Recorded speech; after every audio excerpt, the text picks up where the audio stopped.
बिस्मिल्लाहिर्रहमानिर्रहीम, अस्सलाम वालेकुम माय डियर व्यूअर्स। इस उम्मीद और दुआ के साथ कि आप बिल्कुल ठीक ठाक हैं। एक्सप्रेसो ट्यून इन किए हुए हैं एक बार फिर एक्सप्रेसो के साथ। मैं हूं इमरान हसन और मैं हूं अर्मिला हसन। हमने आपको बहुत मिस किया, उम्मीद करते हैं आपने भी थोड़ा सा मिस किया होगा। हम वापस आ गए, वी आर बैक और हमें मुझे बहुत अच्छा लग रहा है, नई नई फीलिंग आ रही थी। कैसा लग रहा है? इस सुबह से बहुत एक्साइटेड ऐसे हो रही है जैसे पता नहीं नया शो हो गया ना। तो वापस आई है। खैर, उम्मीद है कि आप ठीक ठाक है और बहुत सारे लोग जिन्होंने हमें बेस्ट विशेस के पैगामात भेजे, हमारी टीम तो भेज ही रही थी, लेकिन उसके साथ साथ आपकी तरफ से जितने भी बेस्ट विशेस के पैगाम आए, सेहत के पैगाम आए, उनका बहुत शुक्रिया। It was a hard time, it was a hard face, लेकिन अल्हम्दुलिल्लाह it is gone. It was really hard time. मुझे लगता है कि हम सब ने जिस तरह से हम बात करते रहे हैं कोविड के हवाले से, फर्स्ट वेव आई, सेकेंड वेव आई, थर्ड वेव आई, हमने बहुत सारा डिस्कस भी किया, लेकिन उसके बाद जब हम इस चीज़ को हमने एक्सपीरियंस किया तो हमें अंदाज़ा हुआ है कि इट्स वेरी लिटिल, ये बहुत एक कह लें हम बोलने में और एक्सपीरियंस करने में it's hell of a difference. और जब आप इस चीज़ से गुजरते हैं, फिर आप अकेले नहीं गुजरते, आपके घर वाले, आपके फैमिली मेम्बर्स, आपके फ्रेंड्स सब इस फेज से निकलते हैं। मुझे एक बात की जो खुशी हो रही थी वो ये कि हम जो बार बार एक बात कह रहे थे कि ये बहुत खतरनाक है, आप इससे बचें, तो मुझे लगता है कि कहीं ना कहीं बोलने की हद तक हम ज़रूर उसका हक अदा कर रहे थे, क्योंकि ये बीमारी वाकई उतनी ख़तरनाक है, ये वाकई उतनी ज़्यादा डिस्टर्बिंग है। और उसके बाद अब मुझे लगता है कि जिम्मेदारी शायद जब आप खुद एक फेज से गुजरते हैं तो ज़्यादा बढ़ जाती है। हम सब के ऊपर जिम्मेदारी बहुत ज़्यादा है ही, अपनी सेहत से भी ज़्यादा हमारे ऊपर जिम्मेदारी हमारे माशरे की है, जो हमारे आसपास के लोग हैं कि वो हमसे मुतासिर ना हो। इमरान, एक और बात भी कि हम फिजिकली तो अपसेट होती है हमारी हेल्थ, लेकिन हम साइकोलॉजिकली ये बहुत एक डेंजरस चीज़ है, क्योंकि आपने अकेले क्वारंटीन में रहना इट्सेल्फ एक बहुत चैलेंजिंग होता है। मुझे लगता है कि हम शायद फिजिकली रिकवर कर जाते हैं, लेकिन आपको साइकोलॉजिकली रिकवर करने में it takes a lot of time. बिल्कुल, लेकिन अल्हम्दुलिल्लाह वी आर बैक आपकी दुआओं से। और जितने लोग भी इस वक्त कोविड का शिकार हैं, उन सब के लिए भी हमारी दुआएं हैं कि अल्लाह आपको जल्द से एहतियात करे, और जो लोग सेहतमंद हैं वो एहतियात करें, वो दूसरों को बचाएं, ये सबसे ज़्यादा ज़रूरी है। आहिस्ता आहिस्ता पेसअप होंगे थोड़ा सा, अगर आज थोड़ा सा स्लो लगे आपको तो माफ़ कर दीजिएगा। प्रोग्राम का बाकायदा तौर पे आगाज़ करते हैं और बताएंगे हेडलाइंस। हुकूमत गिराना किसी का मकसद है तो शौक पूरा कर ले, इक़्तिदार बचाने की खातिर किसी को एनआरओ नहीं दूंगा, वज़ीर आज़म इमरान खान का दो टोक पैगाम। हुकूमत का माशी बेहतरी का दावा, लेकिन महंगाई की शरह 17.23% तक पहुँच गई। बिखरी पीडीएम को मुत्तहिद करने के लिए शहबाज शरीफ मुतहर्रिक, आज इशाइये पर पीपल्स पार्टी समेत तमाम ओपोजिशन जमातों को बुला लिया। चौधरी निसार अली खान की सियासत में फिर वापसी, 3 साल बाद आज पंजाब असेंबली की रुकनीत का हल्फ उठाएंगे। कोरोना के बढ़ते केसेस, सिंध हुकूमत ने लॉकडाउन मजीद 2 हफ्तों के लिए बढ़ा दिया। सेगमेंट निकले तेरी तलाश में मुस्तनसर हुसैन तारड़ साहब से बात करेंगे उनकी किताब स्नो लेक पर। मिसाल जुमलों और मुनफरिद अदाकारी से लोगों के चेहरों पर मुस्कुराहटें बिखेरने वाले वर्सटाइल अदाकार रंगीला की 16वीं बरसी आज मनाई जा रही है। हेडलाइंस में बहुत कुछ है, हमारे सेगमेंट्स भी हैं, सियासत पर भी बात होगी, और सबसे पहले बात करेंगे बड़ी खबर की।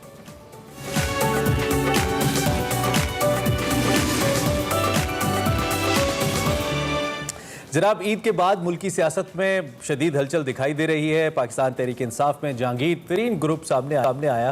कभी मैं सोच रहा था कि हमारे पीछे क्या क्या हो गया सियासत में। स्क्रीन गवर्नमेंट की इस वक्त दौड़ें लगी हुई हैं, इसमें कोई शक नहीं है। मेल मुलाकातें हो रही हैं। वज़ीर आला पंजाब उस्मान बुज़दार ने जो तहफ़्फ़ुज़ात हैं इस ग्रुप के, उसको दूर कराने की यकीनदहानी कराई है। लेकिन अब वज़ीर आज़म का जहांगीर तरीन ग्रुप के लिए 2 टोक पैगाम सामने आया है। और गुज़िश्ता रोज़ उन्होंने पाकिस्तान तहरीक इंसाफ की जो कोर कमेटी है उसके इजलास में तरीन ग्रुप से मुताल्लिक वज़ीर आज़म को ब्रीफिंग भी दी गई, और उन्होंने बिला तफरीक वंस अगेन कहा कि एहतसाब जारी रहेगा। बिल्कुल, उन्होंने वाज़ेह किया कि किसी प्रेशर ग्रुप के दबाव में नहीं आएंगे। अगर कोई गवर्नमेंट गिराना चाहता है तो वो अपना शौक पूरा करके देख ले, इक़्तिदार बचाने की खातिर किसी को एनआरओ नहीं दिया जाएगा। ज़राए के मुताबिक जहांगीर तरीन ग्रुप का भी आज अहम इजलास हो रहा है, जिसमें गवर्नमेंट की जानिब से जो की गई यकीन दहानी है उनका जायजा लिया जाएगा। और दूसरी जानिब अगर हम बात करें तो कौमी असम्बली में अपोजिशन लीडर शहबाज शरीफ पीडीएम को दोबारा मुतहर्रिक करने के लिए कोशिशें कर रहे हैं और आज शहबाज शरीफ की जानिब से पीडीएम रहनुमाओं को इशाया भी दिया जा रहा है। इसके साथ साथ अगर हम बात करें पीपल्स पार्टी ने भी तो इस इशाये की दावत कबूल कर ली है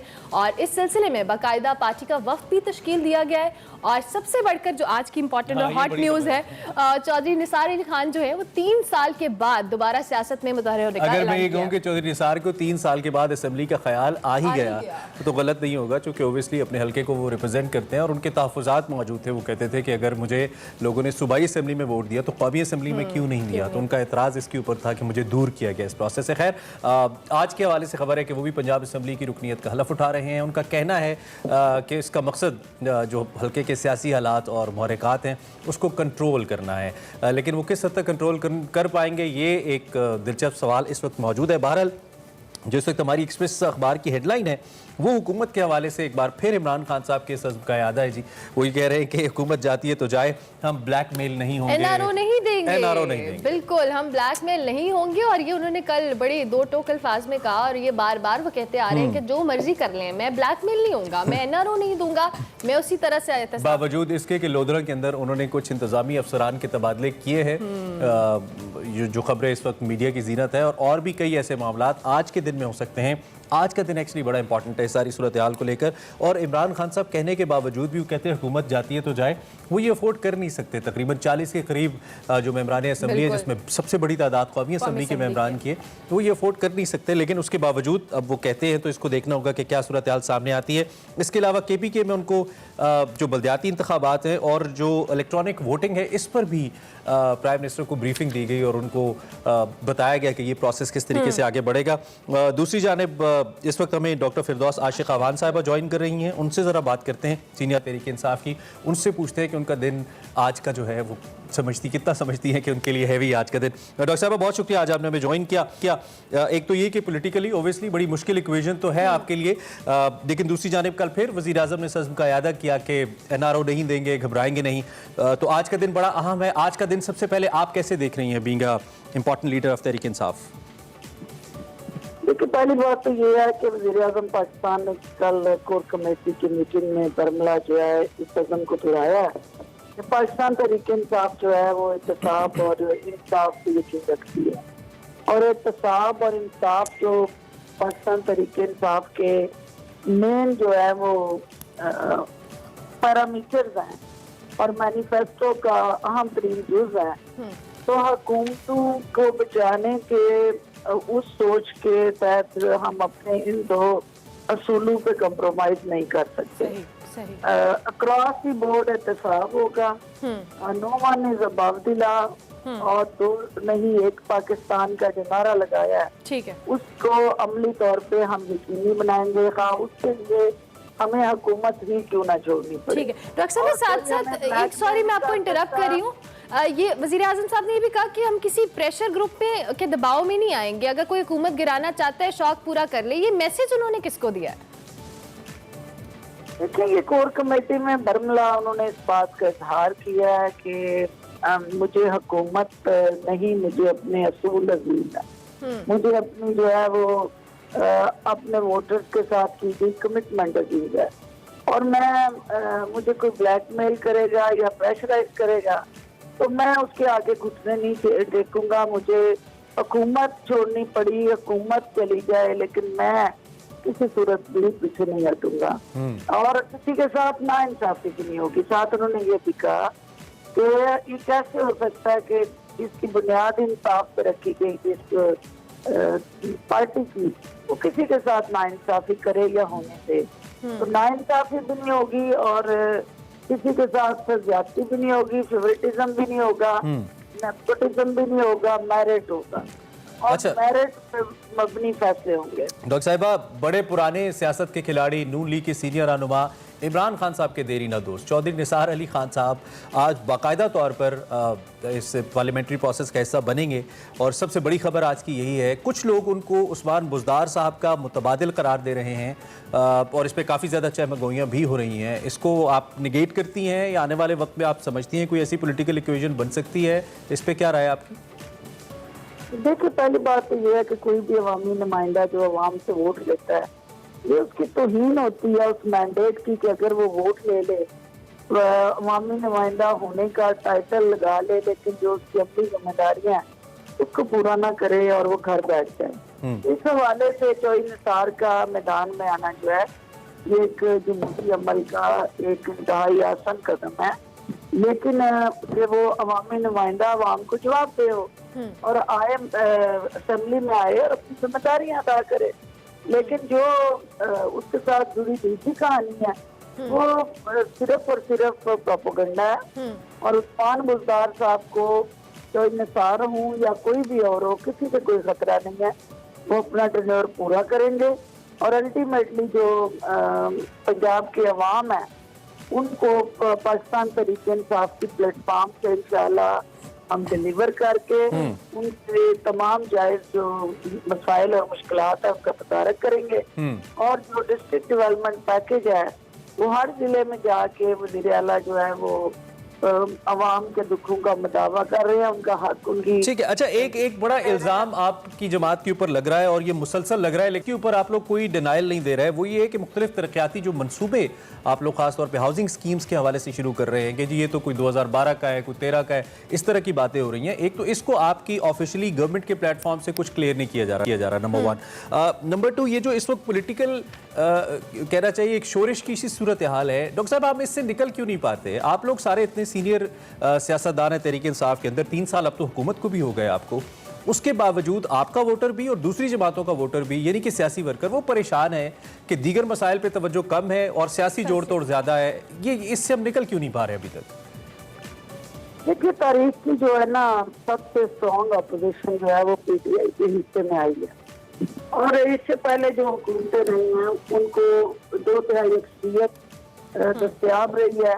पीएमएलएन जब भी हुकूमत में आई है उसकी जो है थिन अपोजिशन होती थी और माइनर अपोजिशन है बिल्कुल ना होने के बराबर, जिसकी वजह से उनको जो है वो खेलने के लिए एक आइडियल कंडीसिव एनवायरनमेंट मिलता था पॉलिटिकल ग्राउंड में। हमारी अपोजिशन चूंकि स्ट्रॉन्ग अपोजिशन है, हमारे पास थिन मेजोरिटी है, हम कोई भी कदम उठाते हैं तो वो अपोजिशन जो है उसका वावेला और शोर जो है वो ज्यादा।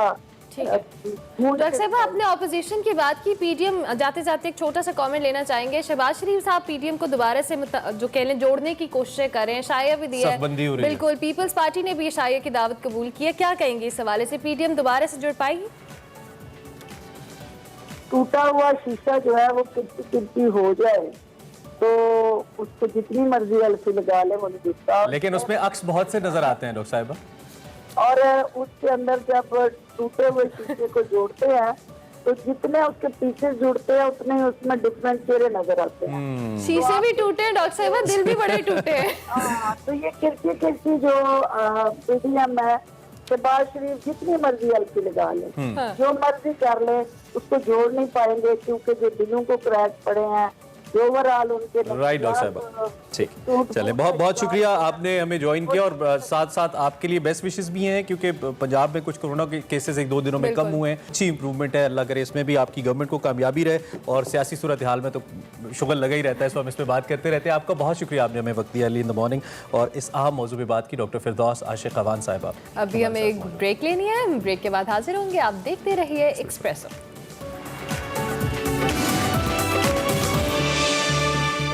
वेलकम बैक टू एक्सप्रेसो और अब बात करते हैं बेमिसाल जुमलों और मुनफरिद अदाकारी से लोगों के चेहरों पर मुस्कुराहटें बिखेरने वाले और हंसाकर लूट-पूट करा देने वाले वर्सटाइल अदाकार रंगीला साहब की उनके मद्दाह आज उनकी 16वीं बरसी मना रहे हैं। बिल्कुल, रंगीला साहब के हवाले से आपको बताएं तो रंगीला एक अजीम अदाकार, गुलकार और हिदायतकार थे। उन्होंने फिल्म इंडस्ट्री पर ऐसे अनमित नकूश छोड़े कि उनके जिक्र के बगैर पाकिस्तानी फिल्मी तारीख हमेशा अधूरी रही। Welcome back to Expresso. अब बात करेंगे कोरोना वबा की, तो लॉकडाउन के मस्बत जो असरात हैं वो सामने आ रहे हैं। ईद के बाद अगर बात की जाए पंजाब, खैबर पख्तूनख्वा और इस्लामाबाद में कोरोना के मस्बत केसेस में नुमाया कमी देखने में आ रही है, मगर ईद के बाद अगर बात की जाए सिंध में तो कोरोना काबू से बाहर हो रहा है। कराची में कोरोना फैलाव की शरह जो है वो 12% तक पहुँच गई है, जबकि वैक्सीन के हवाले से एक बड़ी कामयाबी की बात करें तो पाकिस्तानी चीनी माहिरीन की निगरानी में मकामी सतह पर कोरोना वैक्सीन तैयार कर। अच्छा, ये बड़ी अच्छी खबर है। अब देखते हैं कि किस किस हद तक इफेक्टिव होती है। पहले फेज में सिंगल डोज जो कैंसाइनो है उसकी 1,24,000 डोजेस तैयार की गई हैं, जो कि आइंदा हफ्ते इस्तेमाल के लिए कहना यह है कि दस्तयाब होगी। उधर सऊदी गवर्नमेंट ने हज सीज़न 2021 के लिए भी मंजूरी दी है और पाकिस्तान समेत दुनिया भर से जो मुख्तलिफ आज़मीन हैं, तकरीबन 60,000 आज़मीन को इस दफ़ा हज कोटे के अंदर इजाज़त दी गई है कि वो वबा के बावजूद आके यहाँ पे हज कर सकते हैं। और कोरोना वबा के बाद ये पहला मौका होगा कि गैर मुल्की जो आज़मीन है उनको हज की इजाज़त दी। बिल्कुल, लेकिन सऊदी गवर्नमेंट ने इस हवाले से कोरोना से बचाव के लिए चीनी वैक्सीन पर तहफ़्फ़ुज़ात का इजहार किया है और चीनी वैक्सीन को सऊदी अरब में रजिस्टर नहीं किया गया है। लगी ही चाइनीज बिल्कुल, हम सबको और पाकिस्तान में ज़्यादातर जो बेशतर शहरियों को चीनी वैक्सीन लगाई गई और पाकिस्तान ने ये मामला सऊदी हुकाम के सामने उठाया और मौक़िफ़ इख्तियार किया है कि पाकिस्तानियों ने जो चीनी वैक्सीन लगवाई है, डॉक्टर्स दोबारा को वैक्सीन लगाने की इजाज़त नहीं दे रहे, इसलिए आज़मीन हज के लिए चीनी वैक्सीन की इजाज़त दी जाए। और जो कोरोना की मौजूदा सूरत हाल है और ये जो वैक्सीन का मामला, इस पर हम बात करते हैं। जी बिल्कुल, वफाकी वज़ीर नूरुल कादरी साहब हमारे साथ इस वक्त मौजूद है, वफाकी वज़ीर बराए मजहबी उमूर। उनसे ज़रूरत है कि उनकी क्या इस वक्त कोऑर्डिनेशन चल रही है। और पाकिस्तानियों के लिए ओबियसली हज तो हम करना चाहते हैं, लेकिन वबा भी है और वैक्सीन फिर किस हद तक पेशरफ्त हुई, इसी पे बात करते हैं। कादरी साहब, बहुत शुक्रिया, आपने हमें ज्वाइन किया अल सुबह और सुबह बखैर भी। एक तरफ खुशी की बात है कि कम से कम कुछ ही आज़मीन हज जाएंगे, लेकिन जाएंगे तो सही। लेकिन दूसरी जानिब ये वैक्सीन का बड़ा सीरियस मसला हो गया है, तो किस हद तक पेशरफ्त हुई है? हुकूमत पाकिस्तान ने कहा है कि चाइनीज़ वैक्सीन को रजिस्टर करे सऊदी हुकूमत। क्या अपडेट्स हैं आपके पास इस हवाले से हमारे लिए? बिस्मिल्लाहिर्रहमानिर्रहीम, अस्सलाम वालेकुम वरहमतुल्लाहि वबरकातुहू और सुबह बखैर आप सबको। बहुत शुक्रिया जी, एक तो मैं तस्हीह कर दूं कि अभी तक उन्होंने आज़मीन हज की तादाद और SOPs के हवाले से कुछ हतमी फैसला नहीं किया है। ठीक है। ये जो 2-3 दिन से गर्दिश में है कुछ खबरें, कुछ इत्तलात, ये दरअसल उनकी हेल्थ मिनिस्ट्री की एक एडवाइजरी, एक रिपोर्ट है जो कि उन्होंने बाकी मुल्क के इदारों को, सऊदी अरब के इदारों को दिया हुआ है, जिसमें उन्होंने एक प्रपोजल दिया है कि अगर हज को इतनी तादाद में इन SOPs के साथ किया जाए तो ये बेहतर रहेगा। सही। अभी इस पर कोई हतमी फैसला होना बाकी है कि आया ये मुशावरत या ये रिपोर्ट जो फैसला करते हैं, ज़ाहिर किंग करता है और इनका एक कौंसल है वो करता है, और उसमें हज उमरा की जो उनकी मिनिस्ट्री है वो चूंकि स्टेक होल्डर है तो ज्यादा उनकी राय को अहमियत दी जाती है। तो वो कोई हतमी फैसला अभी उन्होंने किया नहीं है। ठीक है। जो वैक्सीन का एक इशू है, हमने उनके साथ थ्रू फॉरेन ऑफिस और थ्रू हेल्थ मिनिस्ट्री दोनों तरीकों से उनके साथ उठाया हुआ है जी। और हमारा मौक़िफ़ ये है कि एक तो पाकिस्तानी बिलउमूम जितनी भी आज़मीन हज होंगे उन्होंने ऑलरेडी चाइनीज वैक्सीन लगाई हुई है और डॉक्टर जो है वो एडवाइज नहीं करते कि किसी एक शॉर्ट पीरियड के दौरान फिर दोबारा कोई और वैक्सीन जो है वो लगाई जाए। एक वजह तो ये है, दूसरा ये है कि अभी तो जो चाइनीज वैक्सीन जो पाकिस्तान में ज़ेर इस्तेमाल है, उन्होंने वर्ल्ड हेल्थ ऑर्गेनाइजेशन ने भी उसको रिकग्निशन दी है और उसको मान लिया है कि ये एक अच्छी वैक्सीन है। तो इस बुनियाद पर भी हमारा उनसे ये मुतालबा है और एक गुजारिश है कि इसको इजाजत दी जाए जिन्होंने चाइनीज वैक्सीन लगाई हुई। ठीक है। अच्छा, अगर इनके सऊदी गवर्नमेंट चीनी वैक्सीन की मंजूरी नहीं देती तो फिर अगर हम बात करें क्या स्ट्रैटेजी होगी, क्या नहीं जा सकेंगे लोग या क्या मामला होगा? गवर्नमेंट ने क्या सोचा है ऑल्टरनेट पे? ज़ाहिर है फिर हम जैसे भी हो, जितने भी हो तादाद में हमें अलाउ करेंगे या कहेंगे उनके लिए, तो फिर बाहर सूरत जिस तरह भी हो हम कोशिश करेंगे कि उनका जो मुकर्रर करदा वैक्सीन है या जिनका उन्होंने 3-4 का बताया है तो उसको हम उसी को मंगाएं, इंपोर्ट करें, जो भी तरीका करें इंशाल्लाह। ठीक है। अच्छा कादरी साहब, ये तो चले एक ऐसी सूरत हाल हमारे सामने आ गई है जिससे हमें नजर आ रहा है कि चाइनीज वैक्सीन के ऊपर किसी दूसरे मुल्क की रिजर्वेशंस मौजूद हैं। जारी बात है उनके अपने कवानीन हैं, उनके अपने SOPs हैं, लेकिन ये मसला हमें मुस्तकबिल में भी आ सकता है। हमारे शहरियों ने जो अभी स्टक है यहाँ पे उन्होंने जाना है, तो इस पे मुझे लगता है कि एक मरबूत हिकमत अमली की ज़रूरत है, चाहे वो वैक्सीन्स के ब्रांड्स को हम देखें कि उसको हम तब्दील करें पाकिस्तानी शहरियों के लिए, या फिर जल्द से जल्द उनके अप्रूवल के लिए अपनी रिक्वेस्ट फाइल करें डिफरेंट कंट्रीज़ को, और ख़ास तौर पर सऊदी अरब को। तो कोई कोऑर्डिनेशन, कोई मीटिंग, कोई इजलास हो रहा है आपका NCOC के साथ, वजारत मजहबी उमूर का? इस पे ज़रा कुछ हमें बताइए। फिलहाल जो सरदस्त इशू है वो तो हज ही का है, और बाकी क्योंकि बाकी ट्रेवलिंग जो SOPs है उसमें तो PCR का और कोरोना टेस्ट की तो उसमें बात है, लेकिन वैक्सीनेशन की तो अभी शायद इन नियर फ्यूचर ऐसा हो कि पूरी दुनिया के ममालिक अपने ट्रेवलिंग SOPs में शामिल करे कि वैक्सीनेशन होंगे। लेकिन फिलहाल तो जो जिन्होंने अपने ट्रेवलिंग SOPs में शामिल किया है सऊदी अरब है और हज के लिए है, तो ऐसा हम इस पे लगे हैं। और वाकई आपने जिस तरफ निशानदेही की है, ये उन सब ममालिक को, सिर्फ पाकिस्तान नहीं है, बाकी भी बहुत सारे ममालिक हैं जो चाइनीज वैक्सीन को इस्तेमाल कर रहे हैं। इस वजह से कर रहे हैं कि सेफ्टी के हिसाब से चाइनीज वैक्सीन सबसे बेहतर है।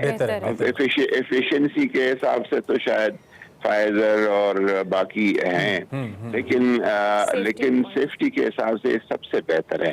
तो और अवेलेबिलिटी के लिहाज से भी, तो अब अवेलेबिलिटी के हिसाब से, और अब जब WHO ने उसको एज ए वैक्सीन रिकॉग्नाइज किया है, तो फिर मेरे ख्याल में ये मसला हल होना चाहिए कि हम इस पे आपसे अपडेट्स लेते रहेंगे। मिनिस्टर साहब बहुत शुक्रिया, आपने हमें एक तो आगा, और विश यू गुड लक, अल्लाह करे कि कुछ सेटलमेंट हो जाए और पाकिस्तानी आज़मीन जो कि हज पे जाना चाहते हैं वो हज पे जाए और इस वैक्सीन के साथ ही जाएं, और उसके बाद भी कुछ सूरत हाल बेहतर नहीं करा, अल्लाह करे। हमारी दुआएं तमाम आज़मीन के साथ भी हैं और पूरी दुनिया के साथ है जो कि इस वक्त कोविड का शिकार है। अभी हमें एक ब्रेक लेनी है, हम ब्रेक के बाद हाजिर होंगे और ब्रेक के बाद आपको खाना खिलाएंगे देसी फूड। मिलते हैं ब्रेक के बाद।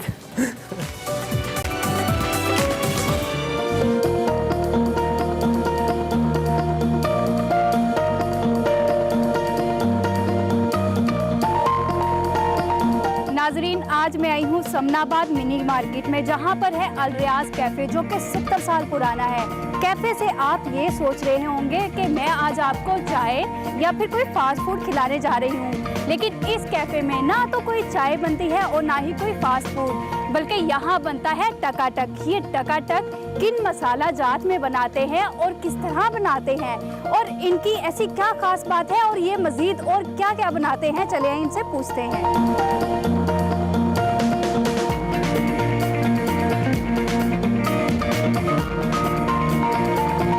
हमारे साथ मौजूद हैं यहाँ के ऑनर मोहम्मद रियाज साहब। इनकी खास बात तो ये है कि जो ऑनर है वो 70 साल से खुद टकाटक बना रहे हैं और लोगों को अपने हाथ से बना हुआ मज़ेदार सा टकाटक खिला रहे हैं। इनसे बात करते हैं, आप कब से ये काम कर रहे हैं? ये 28 से कर रहा हूँ। पहले मैं मुलाजमत करता था ये, फिर मैंने 50 साल हो गया अपना कर रहा हूँ। आपने कितने मुलाजिम रखे हुए? मुलाजिम हमारे कोई नहीं है, ये बेटा है मेरा, वो हमारा भाई है। काम कितने बजे स्टार्ट करते हैं आप? शाम को 6 बजे शुरू करते हैं, रात को 11 बजे बंद कर देते हैं। जब आपने ये काम स्टार्ट किया था तो तब क्या रेट था और अब टकाटक का क्या रेट है?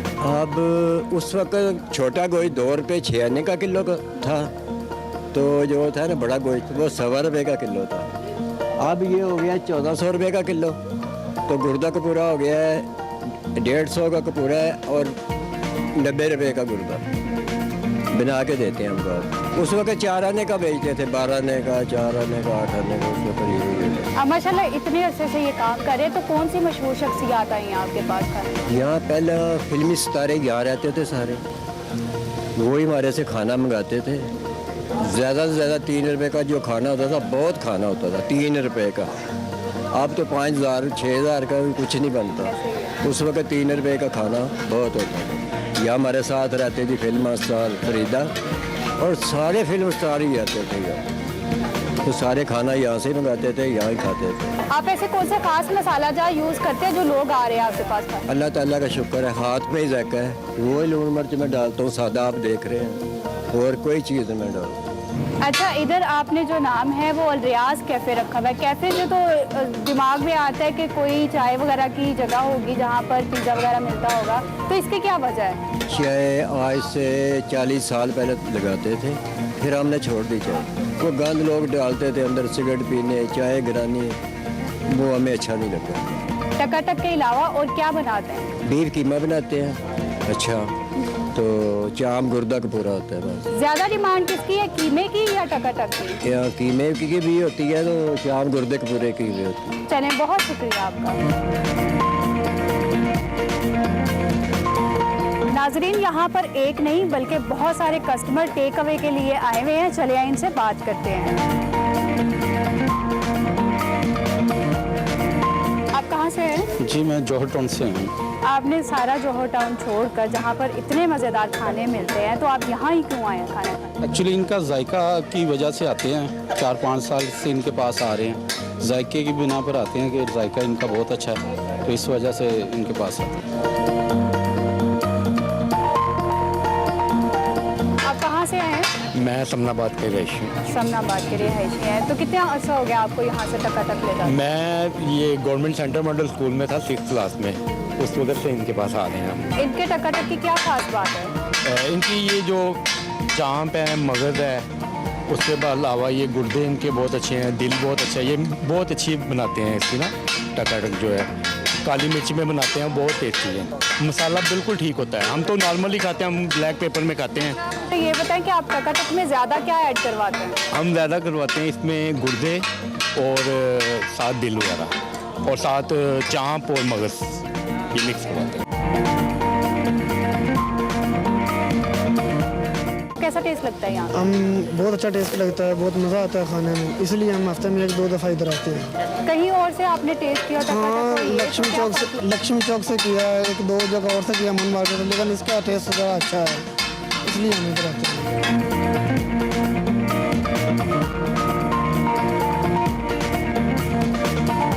नाजरीन, मेरे लिए टकाटक आ चुका है, इसको ट्राई करते हैं।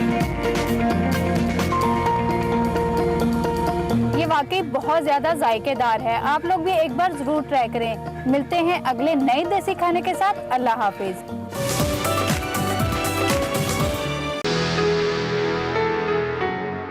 अस्सलाम वालेकुम नाजरीन, आप देख रहे हैं निकली तेरी तलाश में और मैं हूं वकार अहमद। इस दफ़ा तार साहब से हमने जिस किताब पर गुफ्तगू करनी है उसका नाम है स्नो लेक। तार साहब, आपने अपनी किताब में 2 बस्तियों के हवाले से लिखा है कि एक लूटने वालों की है और एक लुट जाने वालों की है, और मुझे हमेशा लुट जाने वालों ने मुतासिर किया। आपसे सवाल ये है कि लुट जाने वालों की मज़ाहमत भी क्या इसी तौर आपको मुतासिर करती है? देखें, मैं ये समझता हूँ जी, और अब्दुल्ला हुसैन से इत्तफाक करते थे कि बुनियादी तौर पे अदीब जो होता है वो पैरेलल गवर्नमेंट होता है। ठीक है। He is never in the government until unless के आइडियोलॉजिकली को बहुत, जिस तरह पाब्लो नेरूदा वगैरह। तो अगर अदीब गवर्नमेंट में होता है तो यूँ समझिए कि वो एक छोटे दर्जे का अदीब, ठीक है। उसने अपने स्ट्रगल छोड़ दी, उसने आमीन कहना शुरू कर दिया जो भी लीडर कहता है, और उसके अंदर की आवाज़ जो है उसको दबाया। तो ये पैरेलल गवर्नमेंट जो है अदीब की हमेशा होती है कि जो भी आए। अब पैरेलल गवर्नमेंट हमेशा जो पिसे हुए लोग हैं, जो ज़िल्लतों के मारे लोग हैं, वो उनके साथ होगी, बाकी उनके साथ तो नहीं होगी। तो मैं सिर्फ इतना कहूँगा कि खाना बदोश का जब प्रोग्राम हुआ तो मैंने आपको बताया कि मैं वहाँ PLO को ज्वाइन करने गया था कि भाई वहाँ पे शामिल हो के मैं मतलब उस स्ट्रगल में हिस्सा लूँ। इसी तरह वियतनाम की जंग हुई थी तो हमने वियतनाम का साथ दिया था। आजकल की भी कोई ऐसे मसले हैं, जी चाहता है कि साथ दिया जाए, लेकिन कुछ मजबूरियाँ। तार साहब, आपने लिखा है कि बहुत से शहर, मंजर और चेहरे ऐसे होते हैं कि उन्हें देख लेने के बाद इंसान को अफसोस होता है कि वो इसकी ख्वाहिश, यानी वो जो मंजर हैं वो उसकी ख्वाहिश और ख्याल में कहीं ज़्यादा खूबसूरत और पुरकशिश थे। तो इसका मतलब यही है कि असल खूबसूरती इंसान के अंदर होती है और ख़ारिज में उसको उसका वो अक्स नज़र आता है। ये अपने तई एक शायराना ख्याल तो है जी, लेकिन हकीकत ऐसी नहीं है। डेफिनेटली जो इनका हाइप होता है किसी ख़ास जगह का, और मैंने एक दफ़ा कहा था कि मैं हमेशा एक बोझ पाल लेता हूँ उस जगह के बारे में, उस इमारत के बारे में, या किसी औरत के बारे में जिसके बारे में कहा जाए कि ये तो बहुत हसीन है और ये बिल्डिंग ऐसी दुनिया में नहीं है। तो मैं बिल्कुल एक मतलब है कि मुखासमत का मूड बना के वहाँ जाता हूँ, देखता हूँ। ठीक है। तो वही मूड बना के मैं गया था ताजमहल। अच्छा। और फिर मैंने सोचा कि नहीं, जो कुछ कहा गया वो बिल्कुल सच कहा गया। सही। तो इसी तरह जो स्नो लेक के बारे में भी, क्योंकि स्नो लेक फैंटेसी, बहुत से मकामात ऐसे होते हैं जिनका नाम जो है उसमें एक ऐसी कशिश होती है कि उस नाम को अलहदा कर दिया जाए तो शायद उस मुकाम में वो कशिश ना रहे। जी सही। वो करतबा, गरनाता, शबेलिया, यारकंद, समरकंद, खोकंद, हेरात, लाहौर इवन। तो आई फील कि नहीं, ऐसा नहीं है। डेफिनेटली उस चीज़ को अप्रिशिएट करना वो आपके अंदर होता है, पहले से वो मौजूद होता है। वरना मतलब है कि आप वो बर्फ़ को देख के यही कहेंगे ना कि ये तो अंबार है बर्फ़ का बहुत सारा, और अगर गर्मियों में ये मुयस्सर हो तो शरबत इसमें मिला के पिया जाए, ये बहुत अच्छी होगी। तार साहब, स्नो लेक में एक सफ़ा आपने गाइड बुक्स के हवाले से लिखा है, ये जो टूरिज्म के हवाले से, ये ट्रैक्स के हवाले से गाइड बुक्स होती हैं कि जहन्नम को जाने वाले ट्रैक को ऐसे बयान किया जाता है कि आसान नज़र आना शुरू हो जाता है। इस पे कुछ बताइएगा गाइड बुक्स के हवाले से। लेकिन गाइड बुक्स ज़्यादातर लिखी गोरे हैं। जी। अच्छा, गोरा लोग की एक तो टांगें मेरा ख्याल लंबी होती हैं, उनमें सख्त भी ज़्यादा होती, physically they are very tough. जबकि हम पाकिस्तानी कढ़ाई गोश्त और मतलब सीधी पाए खा खा के ना सुस्तर वजूद हो चुके होते हैं, वो अपने हिसाब से लिखते हैं। जी। तो इसलिए अगर आपने उनके ऊपर इन्हिसार करना है तो फिर उनके एक दिन जहाँ लिखते हैं उसको 2 दिन बना लीजिए। जी बिल्कुल ऐसे ही है। आपकी किताब में एक 2 सफ़े ऐसे हैं जहाँ पे आपने बड़ी कमाल मंजर कशी की है। एयरपोर्ट पर आप बैठे, स्कर्दू फ़्लाइट कैंसिल हो गई है। हस्बे मामूल आपकी तकरीबन हर दूसरी किताब में ऐसे ही है कि स्कर्दू फ़्लाइट कैंसिल हो जाती है और आपको बाई रोड जाना पड़ता है। आपकी शेव बड़ी हुई है।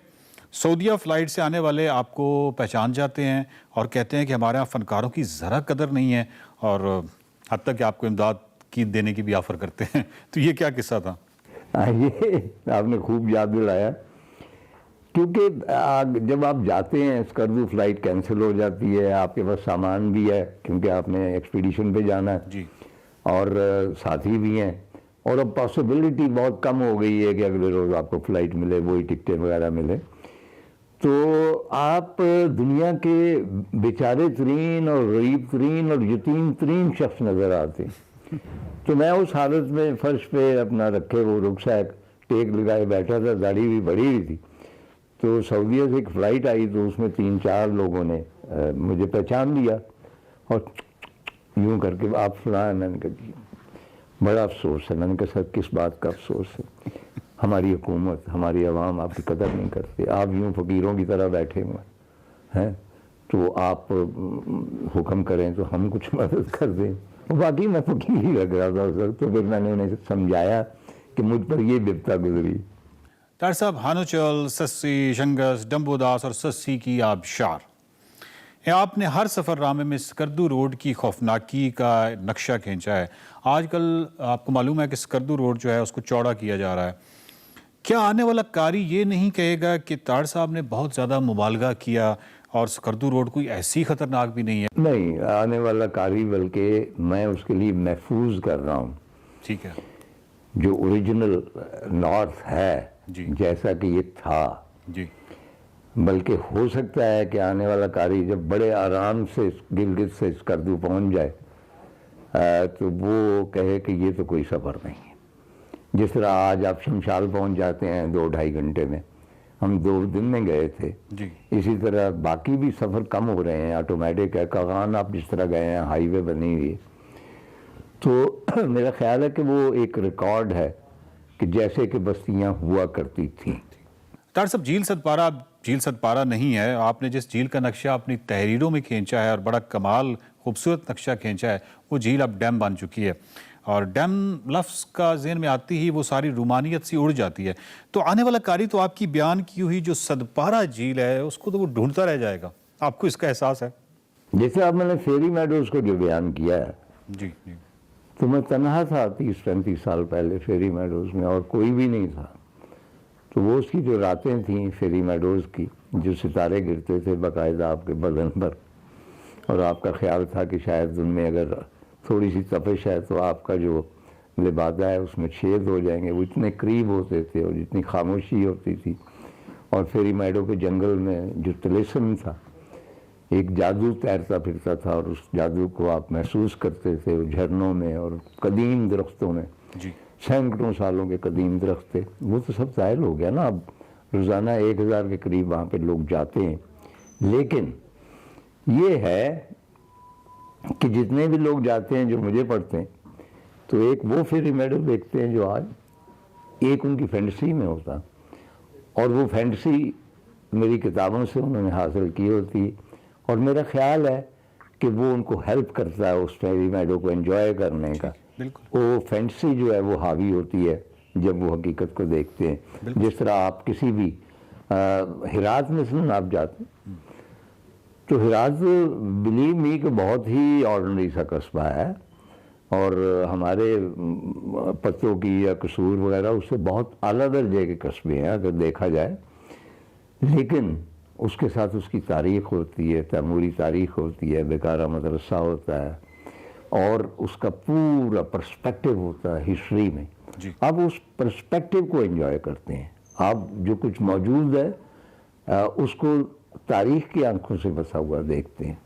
डॉक्टर साहब, झील सतपारा पर आपकी बेटी बीमार हो जाती है, बाद में जब स्नो लेक के लिए आप स्कर्दू जाते हैं तो जाफ़र ने आपसे पूछा कि बेटी अब कैसी है, तो आपने कहा बेटी अल्लाह के फजल से ठीक है जाफ़र, और सतपारा के इस बुखार की वजह से उसने डॉक्टर बनने का फ़ैसला किया और अब डॉक्टरी के पहले साल में है।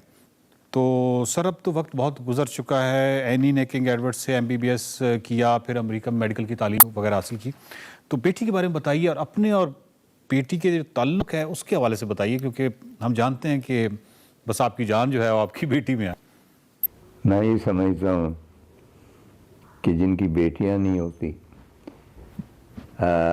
वो बदकिस्मत लोग होते। यानी मेरी इकलौती माशाल्लाह बेटी है, अल्लाह ताला से खुश रखे, आबाद रखे, सेहतमंद रखे, औलाद की खुशियाँ देखनी नसीब करे। वो जिस तरह मेरा ख्याल रखती है, डिफरेंस। मुझे ये याद है कि जब ये छोटे होते स्कूल में पढ़ते थे, कोई केस आया मेरे पास, एनी ने को बात की भाइयों के साथ, भाइयों ने कहा कि ये इसमें ज़्यादती की, तो मैंने एनी के हक़ में फ़ैसला दिया, तो उन्होंने बहुत एहतजाज किया क्योंकि एनी गलत कह रही है या एनी का कसूर था। तो मैंने उन्हें कहा कि देखो मेरी अदालत में जब कभी तुम आओगे ना, यहाँ हमेशा एनी के हक़ में फ़ैसला होगा, इंसाफ की तो मत करना।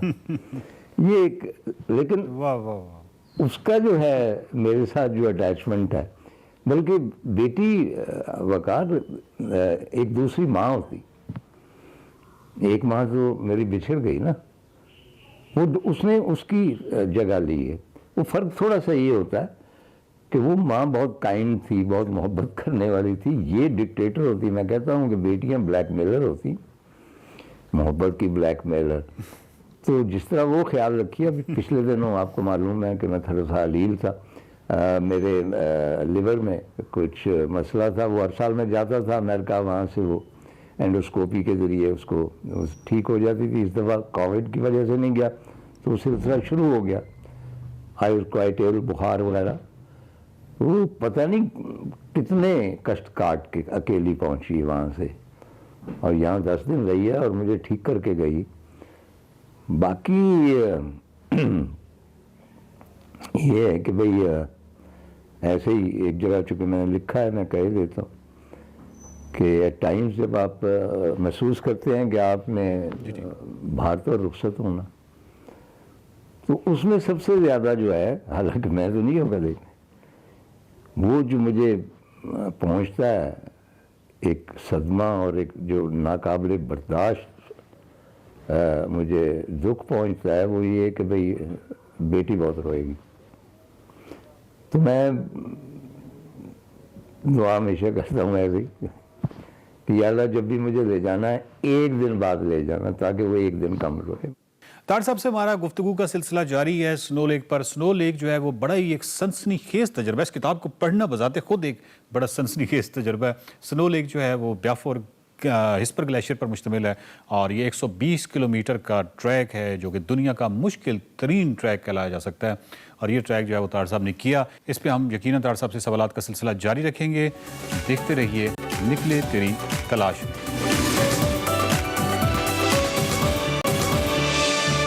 Welcome back to espresso.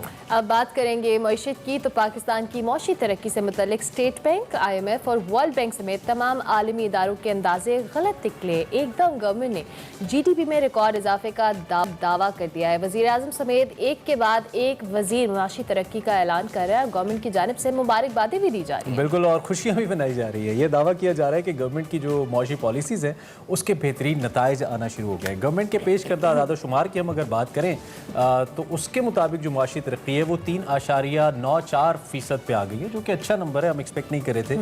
Current account deficit जो है वो खसारे से निकलकर अब $1 अरब सरप्लस हो गया है। This is what government figure says. उसके अलावा बरामदात की हम अगर बात करें तो अब तक की सबसे ज़्यादा $25 अरब तक पहुँच गए हैं। ज़र मुबादला के ज़खायर में भी शानदार इजाफा देखने में आ रहा है और 2016 के बाद तकरीबन $23 अरब तक पहुंच गए हैं। तरसीलाते ज़र 10 माह से मुसलसल हम उसमें एक बड़ा ज़बरदस्त इंक्रीजिंग जो ट्रेंड है वो देख रहे हैं और मुसलसल $2 अरब से ज़्यादा हमें नज़र आ रही है। बड़ी सनतों की जो पैदावार है उसमें भी तकरीबन 9.29% तक इजाफा हुआ है। दूसरी जानिब कल हमारी जो ज़राई अजनास है उस हवाले से भी कुछ अच्छी खबर आ रही थी। गंदम और गंदम चावल मकई की जो रिकॉर्ड पैदावार है उसके हवाले से भी बात करें, वो भी हुई है। गन्ने की दूसरी बड़ी पैदावार हुई है, जबकि फीकस आमदनी जो है वो $1,361 से $1,543 तक होगी। लेकिन ऑपोजिशन गवर्नमेंट के मौशी दादोशुमार मानने के लिए तैयार नहीं है और वो कह रहे हैं कि सब झूठ है। और उधर बात की जाए दायरा शुमारियात की रिपोर्ट के बाद तो ईद उल फितर के बाद भी मुल्क में महंगाई में इजाफे का रुझान जारी है। गुज़िश्ता हफ्ते के दौरान मुल्क में महंगाई की शरह फिर से 0.82% उसमें इजाफा हुआ है और सालाना जो बुनियादों पर महंगाई की शरह बढ़कर 17.23% हो गई है। बिल्कुल, आटा, अंडे, लहसुन, प्याज, चीनी, दालें, दूध, ये हम क्या बताएंगे आपको मालूम है कि सब कुछ बहुत महंगा है। और चिकन खास तौर पे, मुर्गी तो लोगों की पहुंच से ही निकल चुकी है। 25 ऐसी जो अशियाए खुर्दी हैं, जो अशियाए खुरनोश हैं, उनकी कीमतों में बहुत ज़्यादा इजाफा है और लोग बहुत ज़्यादा परेशान हैं। इस पर मुसलसल बात भी चले आ रहे हैं। डॉक्टर आबिद क़य्यूम सुलैरी साहब हमारे मईशत हैं, इस वक्त हमारे साथ मौजूद हैं। उनसे ज़रा पूछ लेते हैं कि ये ओवरऑल जो मईशत की शक्ल निकल रही है ये आम आदमी के लिए किस हद तक फ़ायदेमंद होगी आने वाले वक्त में। डॉक्टर साहब बहुत शुक्रिया और सुबह खैर आपने हमें ज्वाइन किया, थैंक यू वेरी मच। अच्छी खबर है और अच्छी खबर को अच्छे तरीके से ही लेना चाहिए। 3.94 कंपैरेटिवली बहुत अच्छी ग्रोथ है। कोविड के बाद हम अगर देखें एक्सपोर्ट्स भी हमारी बेहतर हुई हैं, फिर हमारा कंस्ट्रक्शन सेक्टर जो है वो बहुत बेहतरी की जानिब जा रहा है। हालांकि कोविड अभी मुकम्मल तौर पे ओवर नहीं हुआ, फिर कोविड से भी गवर्नमेंट ने अच्छे से निपटा है, तो ये अच्छी खबरें हैं। लेकिन अल्टीमेटली इस वक्त ये जो अफरात ज़र वाली बात है या जो महंगाई वाली बात है, ये कब तक आपको लगता है कि कंट्रोल होना शुरू हो जाएगी, क्योंकि इशू तो गवर्नेंस रिलेटेड ही है ये। जी बहुत शुक्रिया। पहले तो मैं यही कहना चाहूँगा कि GDP ग्रोथ पे बहस करने की बजाय कि वो कम है ज़्यादा है, हमें ये देखना है कि वे फॉरवर्ड क्या है। और मैं आपकी इस बात से भी मुत्तफिक हूँ कि अगर हम अपने एग्रीकल्चर के अदादोशुमार को देखें पिछले साल की निस्बत, अगर ऑटोमोबाइल सेक्टर को देखते हैं, अगर आप लार्ज स्केल मैन्युफैक्चरिंग को देखें, सर्विसेज को देखें, इवन जो टैक्स FBR ने कलेक्ट किया है उसको देखें, तो ये सारी चीज़ें जो है ये एक पॉजिटिव सिग्नल्स हैं और ये इस बात को एंडोर्स कर रही हैं कि जो शरह तरक्की है उसमें नमो में इजाफा हुआ है। लेकिन उसके साथ ये बात भी दुरुस्त है कि महंगाई जो है वो काबू में आती हुई दिखाई नहीं दे रही। यानी कि अगर हमारे गंदम की रिकॉर्ड पैदावार हुई है तो अब आवाम ये एक्सपेक्ट कर रहे होंगे कि शायद आटा जो है वो सस्ता हो जाएगा, लेकिन आटा सस्ता नहीं होगा, क्योंकि इस रिकॉर्ड पैदावार के पीछे जो एक इम्पॉर्टेंट फैक्टर है वो है एक्सपोर्ट प्राइस के। जो गंदम की इमदादी कीमत थी वो बढ़ा दी गई। जब वो बढ़ेगी तो रूरल प्रोड्यूसर को तो शायद उसका फायदा हो, अगर वो जो थर्ड मिडल मैन जो कि उसको बीज और खाद और पेस्टिसाइड वगैरह फराहम करता है उनके चुंगल से बच निकले, तो शायद वहां पे तो उसको फायदा हो। लेकिन अर्बन कंज्यूमर जो है उसके लिए आटा कम से कम 10 से 15 रुपए किलो जो है वो महंगा हो जाएगा। तो इसी तरीके से जब हम सपोर्ट प्राइस बढ़ाते हैं तो रूरल जो इकोनॉमी है वो फ्लोरिश करती है, उसको करना चाहिए। अर्बन कंज्यूमर को उसका बर्डन पड़ता है और उसके लिए जो इस बजट में मैं आता हुआ देख रहा हूँ वो है टारगेटेड सब्सिडीज, कि किस तरीके से वो लोग जो कि सब्सिडी के मुस्तहिक हैं उन तक राह रास्त सब्सिडी जो है वो पहुंचाई जाए, क्योंकि अगर कीमतें जो है वो कम नहीं होती और बहुत से फैक्टर्स हैं जिनकी वजह से कीमतें कम होती दिखाई नहीं दे रही। अगर आप इंटरनेशनल फैक्टर्स की बात करें तो पूरी दुनिया में वैक्सीन के बाद एक रिकवरी की सिचुएशन है और उस रिकवरी की वजह से डिमांड जो है कमोडिटी की डिमांड में इजाफा हुआ है। उस इजाफे का असर जो है वो उनकी कीमतों में इजाफे की शक्ल में आ रहा है और वो पाकिस्तान में भी आएगा। अभी हुकूमत जो है वो पेट्रोलियम लेवी को कम करके पेट्रोलियम की कीमतें मुसलसल कम किए जा रही है पिछले 2-3 महीने से, लेकिन आप देखें तो इंटरनेशनल मार्केट में पेट्रोलियम की प्राइसेस भी बढ़ रही हैं। तो ये जो कमोडिटी की प्राइसेस है ये तो बढ़ेगी। हुकूमत के पास इसका जो स्ट्रेटेजी है वो यही है कि बजट में टारगेटेड सब्सिडीज की तरफ जाए ताकि वो लोग जिनको के ये सब्सिडी चाहिए उनके घर तक पहुंचे। उनके घर तक। अच्छा डॉक्टर साहब, साथ साथ हमने जिस तरह से भी आपने खुद भी आगाज में कहा कि गवर्नमेंट दावा तो कर रही है कि तमाम चीज़ें बेहतर हो रही है, माशी शारियत बेहतर हो रही है, लेकिन अगर हम इसके असरात अवाम तक पहुंचने की बात करें, इदारा शुमारियात तो कहता है कि महंगाई 17.23% तक बढ़ गई है, लेकिन अवाम तक किसके असरात नहीं पहुंचे अभी तक और पब्लिक उस माशी शारियों का जो एक इंटरेस्ट है वो नहीं ले पा रही है अभी। दो अलग चीजें होती है। माशी शारियत बढ़ने का मतलब है कि हुकूमत के पास थोड़ा सा फिस्कल कुशन आ गया 2-3 चीजों के लिए। एक, हुकूमत के पास जो कुशन आ गया कि वो अखराजात जो है वो बढ़ा सके, स्पेशली जो पब्लिक सेक्टर डेवलपमेंट है PSDP उसमें इजाफा कर सके। दूसरा, उसके पास कुशन ये आया कि एक्सपोर्ट बढ़ने से या ज़र मुबादला के ज़खायर बढ़ने से कि अगर कुछ इम्पोर्ट करना पड़ता है जिसमें कि वैक्सीन सबसे जरूरी है तो उसकी इम्पोर्ट जो है उसकी तरफ तवज्जो दे सके। और तीसरा जो उसके पास क्वेश्चन आया है वो ये है कि इन पैसों को इस्तेमाल करते हुए वो टारगेटेड सब्सिडीज की तरफ जा सके।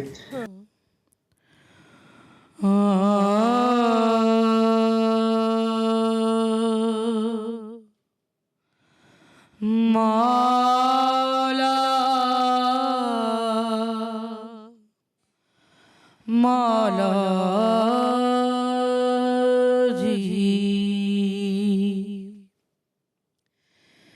किथे मेरे आली किथे तेरी सना अली वो इसमें आज़म है कि जब किसी ने पुकारा उसी के काम आया किथे मेरे आली किथे तेरी सना गुस्ताखियां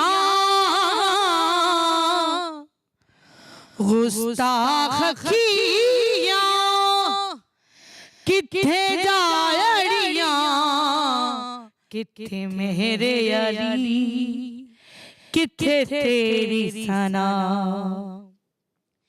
इस सूरत नू मैं जाना खां इस सूरत नू मैं जाना खां जाना खां के जाने जहाना खां जाना खां के जाने जहाना खां सच आखां तेरा बदी शाना खां सच आखां तेरा बदी शाना खां जिस शान तो शाना शान तो शाना सब बढ़िया किथे मेरे अली किथे तेरी सना।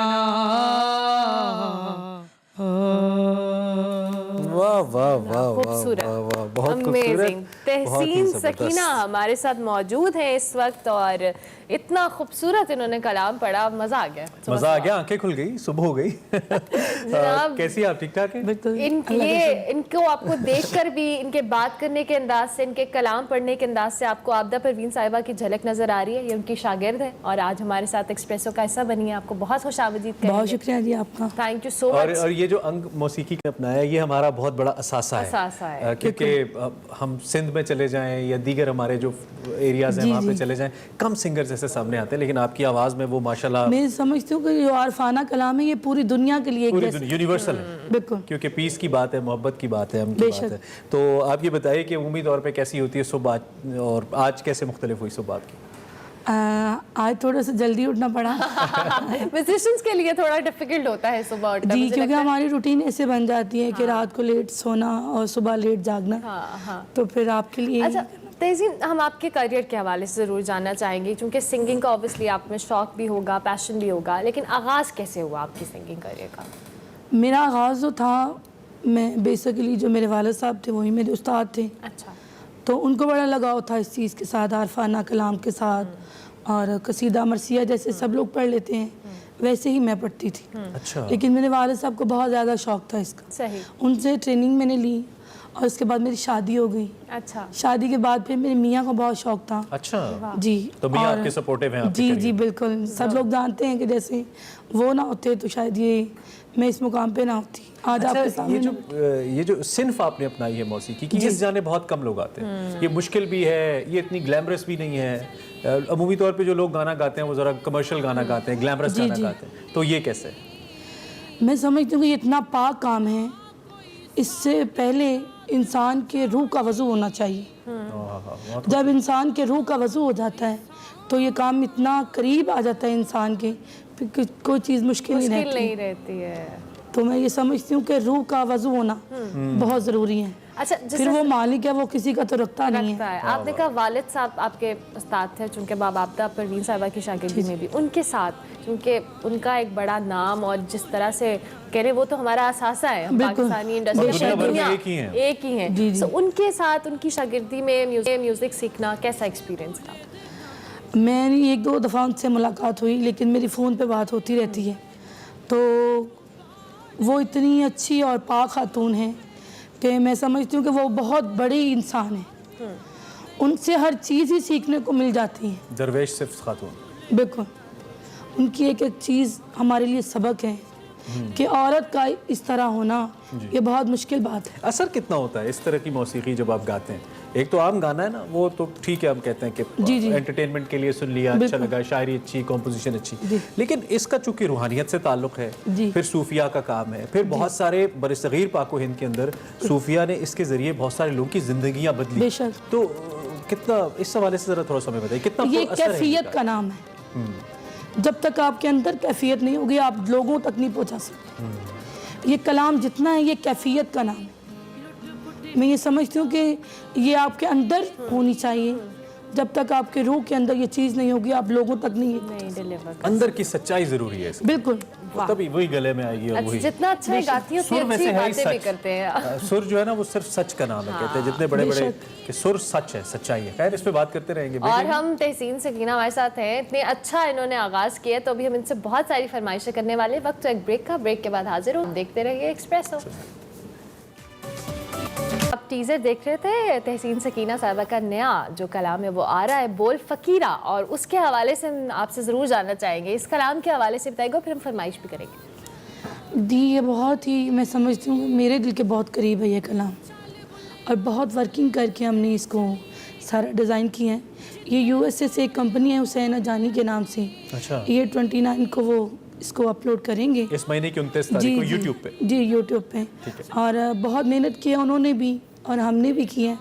अल्लाह पाक आप सब लोग दुआ कीजिएगा इस कलाम के लिए इंशाल्लाह। कि जिस तरह सुना दे हमें, अगर आप थोड़े से दो। जी जी।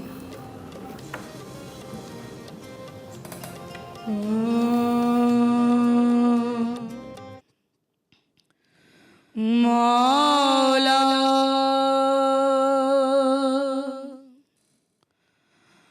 मौला मौला जी बोल फकीरा मौला मौला बोल फकीरा मौला मौला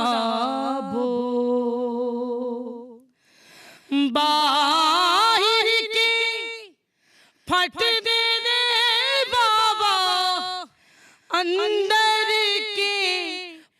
खोल फकीरा मौला मौला बोल बोल फकीरा मौला मौला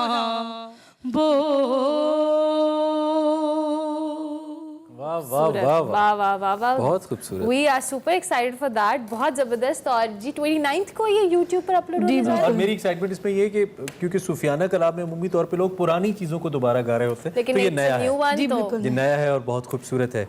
तो बहुत सारे लोग ऐसे हैं जो कि सूफी सुनने वाले तो पूरी दुनिया के अंदर हैं, बियॉन्ड बॉर्डर्स, इसमें कोई लिमिट्स नहीं है, और वो भी सुनते हैं जिनको ये समझ नहीं आता, वो भी इसको सुनते हैं। कोई मैसेज जो लोग गाना चाहते हैं, जो सूफी म्यूज़िक की तरफ आना चाहते हैं, अपने म्यूज़िक को लेकर, अपने काम को लेकर, कुछ भी? ये सूफी म्यूज़िक जो भी कोई चीज़ कर रहा है उसमें अदब बहुत ज़रूरी है।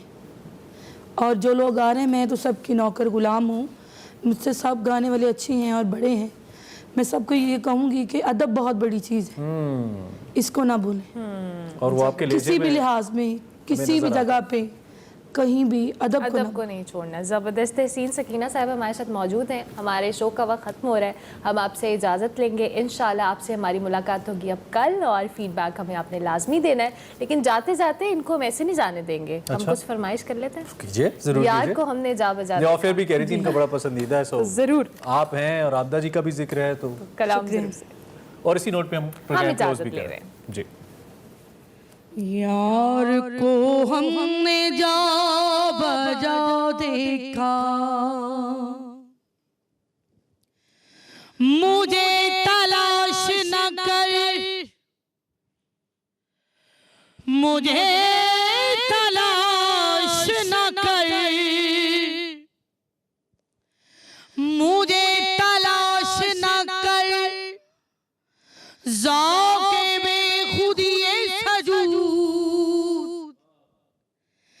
नजर की चंद शवाओं में गिर गया हूँ मैं। यार को हमने जा बजा देखा, कहीं ज़ाहिर कहीं, कहीं ज़ाहिर कहीं छुपा देखा। यार को हमने जा बजा देखा, कहीं मुमकिन हुआ कहीं वाजिब, कहीं मुमकिन हुआ कहीं वाजिब, कहीं फानी कहीं बका देखा। यार को हमने जा बजा देखा। बहुत खूबसूरत शेर है। कहीं वो बादशाह तख्त नशी, कहीं वो बादशाह तख्त नशी, कहीं का सालिए गदा देखा। यार को हमने जा बजा देखा।